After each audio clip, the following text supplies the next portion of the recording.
everybody, I'm Iris Blue from Team Animeishness, and today we are going to explore the Legend of Zelda as it's never been explored before. Okay, actually, it has, and several times. These are things that I did in the Zelda games when I was younger.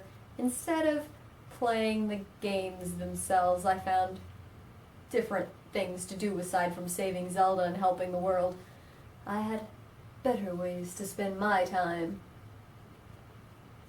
So let's go ahead and start with the first Zelda game I ever played, The Legend of Zelda Ocarina of Time.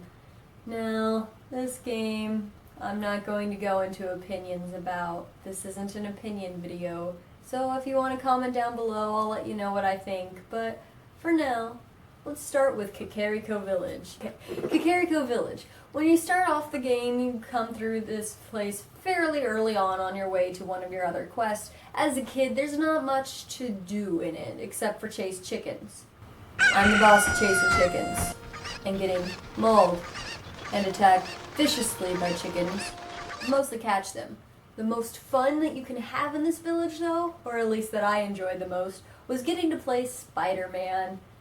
Some of you might right now know what I'm talking about, but if you take the hook shot, the long one that you get in the water temple, to Kakariko Village, you can literally go from rooftop to rooftop to rooftop.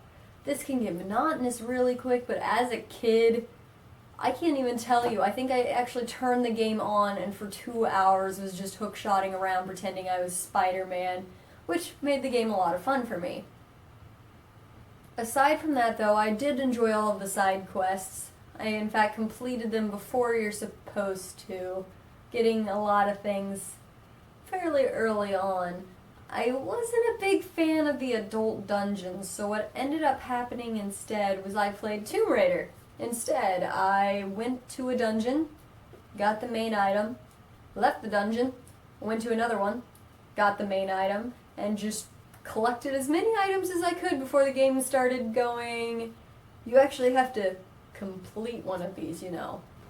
In which case, I stopped playing. I just didn't enjoy it that much.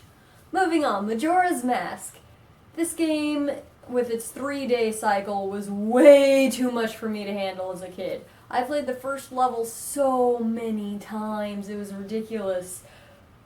But what I did waste almost all of my time on was mask collecting. This was it's part of the game, so it's not too far off. It's not like skipping dungeons entirely, but I'd get a mask, and then I'd go all around the world and have fun with the mask and unlock different things that you can only do with it. I remember spending hours upon hours rolling around at the speed of sound as Goron, Link, going around Termina Field, just not doing anything at all. And I like taking the masks and trying to walk all the way across, marching, playing the little ocarina. This game, I liked it, and I beat it far before I ever beat Ocarina of Time. Not gonna say when that was at. But for me, the mask collecting was definitely the best part. The last game I'm going to talk about is The Legend of Zelda The Wind Waker. This game didn't have a lot to offer aside from just the main story, but that dang Picto box had me. I would spend hours upon hours sneaking up and trying to get the perfect shot out of this little camera lens, and I like going into the figure area and then looking at all the things I collected and trying to figure out, oh, what could this one possibly be? I already got this and I got this, and I suppose that's, for me, one of the most fun parts about Zelda is the collecting of items. I love the side quests where you get one item and then another one and then another one and then another one. I like being able to have a whole bunch of them and switch between them and use them as I want, even if you're not supposed to have them yet. So, for my childhood self, I would say that Zelda was much more about being able to get things than actually saving the princess. Which, you know, there's one game mentioned on this list that Princess is still waiting. This would be the point where if I was a certain YouTubers, I would get up and heroically say, I'm gonna go fix that right now. But I'm not. I'm gonna turn around and edit this. I'm a hero. That's part of why I'm still very attached to the Zelda games. I might not have been able to beat them as a kid, or really do what you were supposed to at all in them, but I had a lot of fun. I loved the open world and exploring it, and that's why to this day Zelda has stuck with me.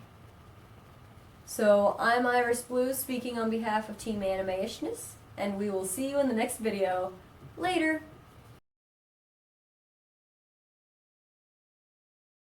Throughout the Zelda games, you have a tendency to have companion characters, and where everybody seems to say that Midna is definitely the best out of them, I want to know what you think is the best and the worst companion.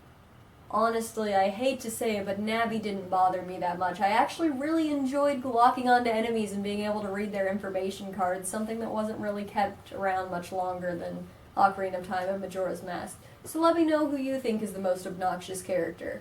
Aside from Navi, everybody says Navi.